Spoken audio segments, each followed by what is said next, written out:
இதில் 2 தக்காளி போட்டிருக்கிறேன். தக்காளி ரசம் இன்றைக்கி வைக்க போகிறேன். எப்படி பண்ணலாம் பார்க்கலாம் ஃப்ரெண்ட்ஸ்.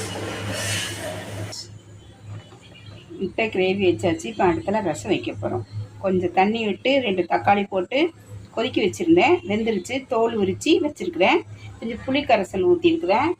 இப்போ அதில் அந்த ரசத்துக்கு தேக்கின நம்ம சால்ட்டு சேர்த்துக்கலாம். உப்பு சேர்த்துட்டு இந்த தக்காளியை நல்லா பிசைஞ்சு விட்டுடலாம். ஓகே ஃப்ரெண்ட்ஸ், வேக வச்சது நம்ம நல்லா கரைச்சிக்கலாம்.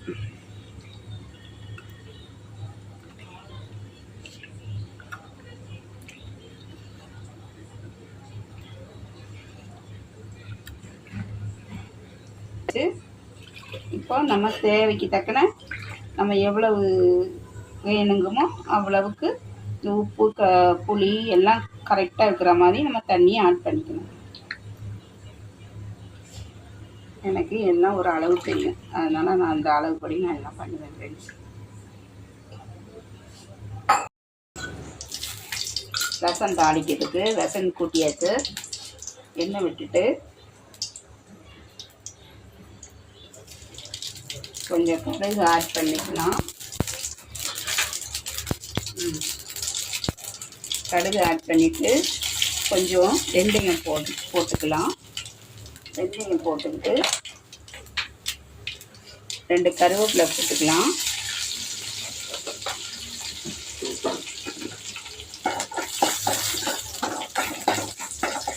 போட்டுக்கிட்டு நான் பூண்டு 2 பூண்டு இடித்து வச்சுருக்கிறேன், நச்சு வச்சுருக்கிறேன்.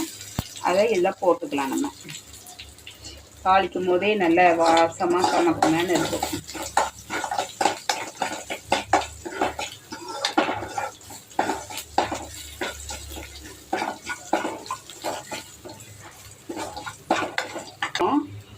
ஒரு ஸ்பூன் மிளகு, 1/2 ஸ்பூன் ஜீரகம், இந்த உரலில் நச்சு பொடிச்சிருக்கேன். அதை இதில் ஆட் பண்ணிப்பேன். ஓகே ஃப்ரெண்ட்ஸ், இப்போ அது நல்ல வாசனை வரும்போது நம்ம இதில் அதை கொட்டணும். கரைச்சி வச்சதை நம்ம அதில் கொட்டணும். கொட்டியாச்சா?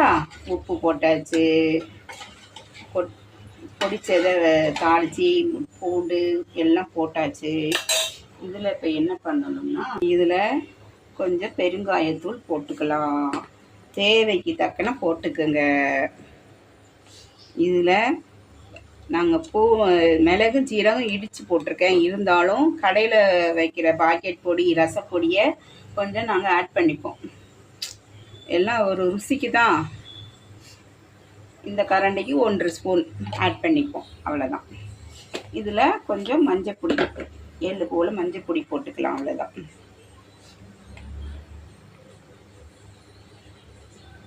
கொஞ்சமாக மஞ்சப்பொடி, அவ்வளோதான்.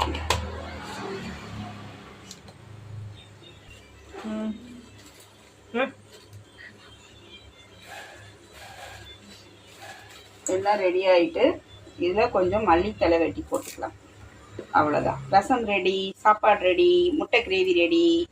எல்லோரும் வாங்க சாப்பிட்டு பார்க்கலாம்.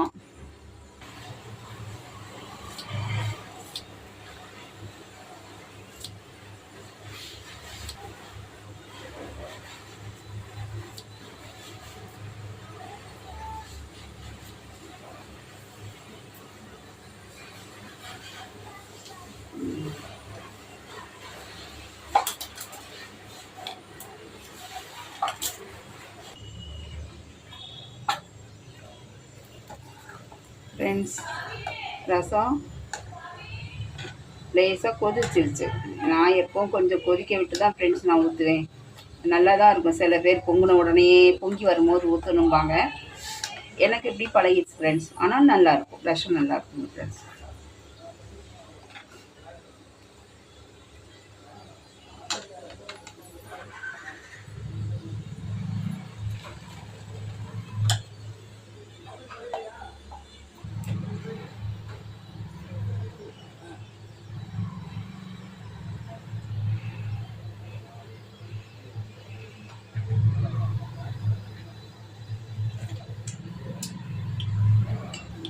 சூப்பராக இருக்குது ஃப்ரெண்ட்ஸ். இதே மாதிரி வச்சு சாப்பிடுங்க, செமையாக இருக்கும். லைக் பண்ணுங்கள், கமெண்ட் பண்ணுங்கள்.